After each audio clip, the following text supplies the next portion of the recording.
Eu gosto de homem que me perturba. Homem sonso, eu tô fora.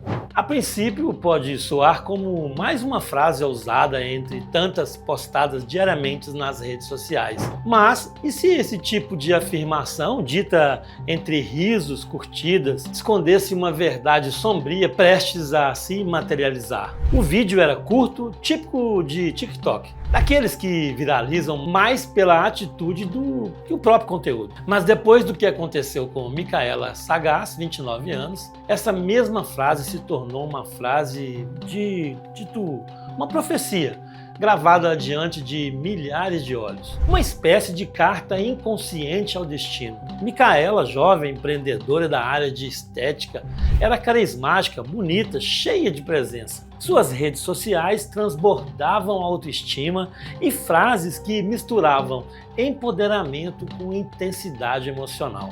Mas essa frase em particular, tão forte, tão reveladora, passou a ser vista por muitos como um grito camuflado. Como se, de alguma forma, ela estivesse descrevendo exatamente o tipo de relacionamento que vivia.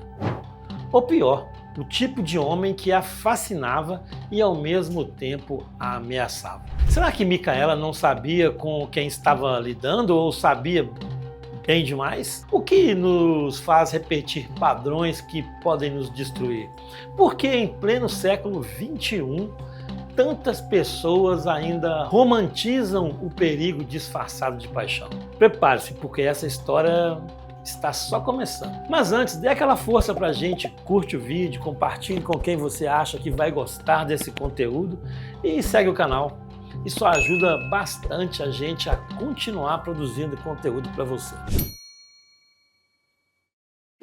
Bom, vamos lá. Micaela Sagaz não era apenas mais um rosto bonito na internet. Ela era o retrato de uma nova geração de mulheres empreendedoras. Jovens, determinadas, especialistas na arte de cuidar da beleza alheia, enquanto projetavam a própria imagem com maestria. Atuando como esteticista na região de Biguaçu, em Santa Catarina, Micaela havia conquistado uma clientela fiel e uma crescente legião de seguidores. Suas postagens misturavam dicas profissionais com frases motivacionais. O tipo de conteúdo que toca fundo em quem busca autoestima em tempos de filtros e comparações. Aos 29 anos, ela parecia ter encontrado o ponto de equilíbrio entre sucesso e autenticidade. Sua rotina profissional girava entre entretenimento, stories bem editados e reflexões sobre amor, aparência e empoderamento. Mas por trás das telas iluminadas e dos sorrisos capturados em alta definição, existia também uma busca constante por algo mais profundo. Uma intensidade emocional que escapava dos detalhes. Micaela não era comum. E isso, para o bem ou para o mal, a fazia se destacar. Mas será que esse brilho todo também a colocava na mira de algo mais sombrio? Será que sua popularidade atraiu não apenas admiradores, mas também pessoas dispostas a cruzar limites perigosos? Micaela vivia rodeada de elogios. Mas até que ponto o aplauso digital consegue proteger alguém da ameaça real? Sandro Coutinho Machado Júnior. Esse nome, que hoje circula em manchetes carregadas de horror, já esteve presente nos bastidores da vida de Micaela por pelo menos 2 anos. Ele não era exatamente o tipo de parceiro ideal, pelo menos não aos olhos da lei. Traficante, ladrão, envolvido com lesão corporal, seu histórico policial era mais longo que qualquer currículo profissional. Ainda assim, foi ele quem dividiu o tempo, o afeto e os segredos com Micaela. Um amor turbulento, inflamado por ciúmes e desequilíbrios, mas aparentemente aceito ou até desejado por ambos. Há quem diga que Micaela se sentia atraída por esse tipo de intensidade. Talvez acreditasse que por trás da casca agressiva havia um homem ferido, pronto para mudar. Talvez ela visse em Sandro um projeto de redenção, uma aposta no improvável. Ou talvez, como tantos outros casos que misturam romance com perigo, ela estivesse presa a um ciclo onde o afeto vem entrelaçado ao medo. O tipo de relação que começa com intensidade se transforma em controle e termina em tragédia. Mas será que ela ignorava os sinais ou preferia acreditar que, com ela, tudo seria diferente? Afinal, quantas histórias já ouvimos em que a vítima tentou salvar o que, desde o início, já estava condenado? Era uma sexta-feira comum, 9 de maio de 2025, nada indicava que aquele seria o último dia de Micaela com vida. Seus familiares, acostumados com sua presença digital constante, começaram a estranhar o silêncio. Nenhuma mensagem, nenhuma postagem. No dia seguinte, após tentativas frustradas de contato, a polícia foi acionada. O que os agentes encontraram no apartamento da jovem beirava o irreal. Um cenário digno de um pesadelo. Sangue espalhado por cômodos inteiros, especialmente na parte superior do corpo da vítima. Ela havia sido morta a facadas, com tamanha brutalidade que só não foi decapitada porque o autor não conseguiu concluir o ato. O laudo preliminar do IML revelou ainda mais horror. Micaela apresentava sinais de agressão física anterior ao assassinato. Marcas de violência sugeriam que ela tentou resistir. O corpo foi arrastado de um cômodo para outro, como se a cena do crime tivesse sido reorganizada. Uma bermuda suja de sangue pertencente a Sandro foi encontrada no local como uma peça final num quebra-cabeças perturbador. Cada detalhe reforçava uma certeza sombria. Não foi um impulso, foi execução.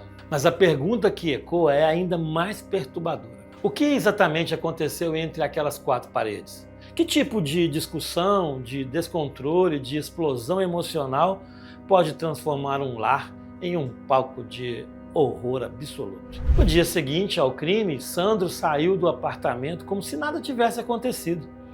As câmeras de segurança registraram sua saída pela manhã, roupas sujas de sangue, passos firmes e um celular nas mãos. Mas não era qualquer celular, era o celular de Micaela. E com ele tentou enganar o mundo.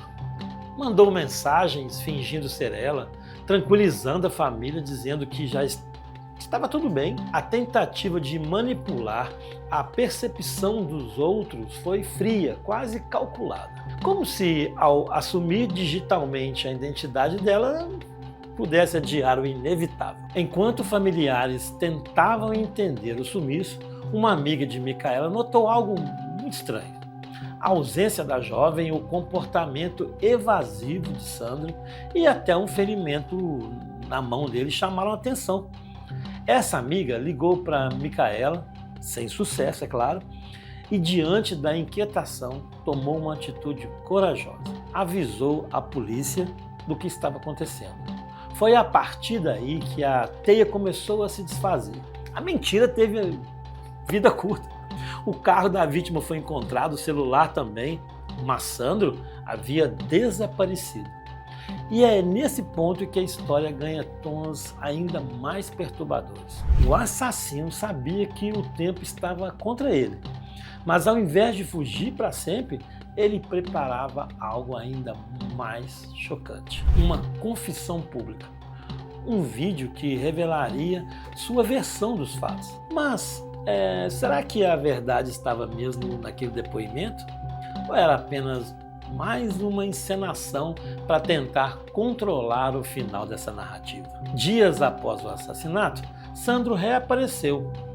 Mas não foi em silêncio, ele gravou um vídeo com um pouco mais de 7 minutos, olhando diretamente para a câmera, como quem tentava justificar o injustificável. Eu sou Sandro, o cara que tirou a vida da Micaela. Disse logo no início do vídeo. A confissão veio carregada de raiva, ciúmes e acusações. A tragédia, segundo ele, foi resultado de provocações, de influência, de desrespeito. Um discurso que, embora assuma o ato, tenta diluir a culpa como se o feminicídio fosse um erro impulsivo provocado por terceiros. Mas o que mais choca não é apenas o conteúdo, é a frieza com o que foi dito. A calma, a construção de frases, a lógica distorcida, tudo isso levanta uma questão inquietante. Será que essa confissão foi mesmo um pedido de perdão ou só mais uma forma de manter o controle sobre a narrativa, mesmo depois da morte de Micaela? Após se entregar à polícia no dia 15 de maio, Sandro foi imediatamente enquadrado por homicídio qualificado com a agravante de feminicídio. O peso da lei caiu sobre ele, especialmente por conta da nova legislação sancionada em 2024 com a Lei 14.994, que amplia as penas para crimes de feminicídio cometidos com contexto de violência doméstica ou de gênero. Agora a pena mínima é de 20 anos, podendo chegar a 40 anos de prisão. Mas como sempre ocorre no sistema penal brasileiro, existem variáveis que podem alterar esse tempo drasticamente. Mesmo com a crueldade do crime, a confissão em vídeo e a entrega voluntária podem juridicamente funcionar como atenuante. Advogados de defesa já argumentam que Sandro está arrependido, ou melhor, estava arrependido, que agiu em estado de emoção e que foi traído.